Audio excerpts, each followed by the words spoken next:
প্রিয়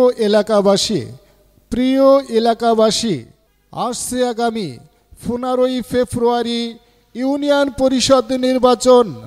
উক্ত নির্বাচনে আপনাদেরই নয়নের মণি আবারও নির্বাচন আসলো। নির্বাচন আসলেই সহিংসতা এবং অনেক অনিয়ম হয়। পক্ষান্তরে নির্বাচন অংশগ্রহণমূলক ও গ্রহণযোগ্য হয় না। হ্যাঁ, বাংলাদেশ একটি গণতান্ত্রিক দেশ। গণতান্ত্রিক শাসন ব্যবস্থায় অবাধ, সুষ্ঠু ও গ্রহণযোগ্য নির্বাচনের ভূমিকা অপরিহার্য। দেশে অবাধ, সুষ্ঠু, গ্রহণযোগ্য নির্বাচনের জন্য ছাত্র সমাজ হিসেবে আমাদের যথেষ্ট দায়িত্ব রয়েছে।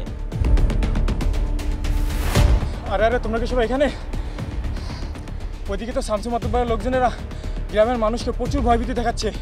ভোট কেন্দ্রে প্রকাশ্যে ভোট দিতে বলেছে, তা না হলে ভোট কেন্দ্রে যেতে মানা করেছে। এখন আর আমাদের বসে থাকার সময় নাই, আমাদের এখনই এসবের প্রতিহত করতে হবে। চলো আমরা যাই।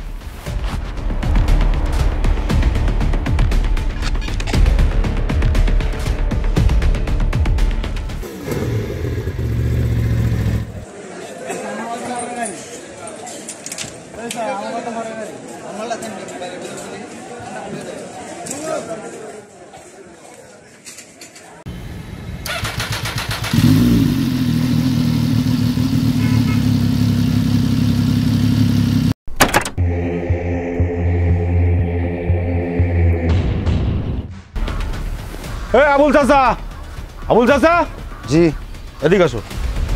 আসসালামু আলাইকুম। আবুল চাচা, তুমি তো জানো শামসু ভাই এবার নির্বাচন করবে, ভোটে দাঁড়াইছে। আর আমি যতদূর জানি তুমি শামসু ভাইরে পছন্দ করো না। তুমি তারে পছন্দ করো কি না করো তাতে আমার কিচ্ছু যায় আসে না।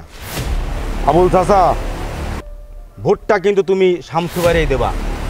ভোটটা তুমি আমার চোখের সামনে দেবা, আর তা না হলেই তোমার কিন্তু আমি ভোটের পরে দেখে নেব। থামুন, এসব কি করছেন আপনারা? আপনারা কি জানেন না বাংলাদেশ একটি গণতান্ত্রিক দেশ? ভোট দেওয়া প্রত্যেকটা নাগরিকের একটি গণতান্ত্রিক অধিকার। তোমরা সব ছোট পোলাপান, রাজনীতি তোমরা কি বোঝো?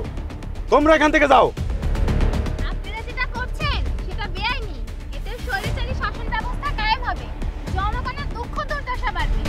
তুমি আমার আইন শিখাও? এসব আইন আমার ভালো করে জানা আছে। তোমরা কিন্তু এবার একটু বেশি বাড়াবাড়ি করতেছো। এই, আপনি থামেন। শামসু চাচা, আপনারা যদি এইসব বন্ধ না করেন, আপনারা যদি আপনাদের ভুল সংশোধন না করেন, আমরা কিন্তু আপনাদের বিরুদ্ধে আইনি ব্যবস্থা নিতে বাধ্য হব। আমি আমার ভুল বুঝতে পেরেছি। এখন থেকে আমিও চাই দেশে একটা সুষ্ঠু এবং নিরপেক্ষ নির্বাচন হোক।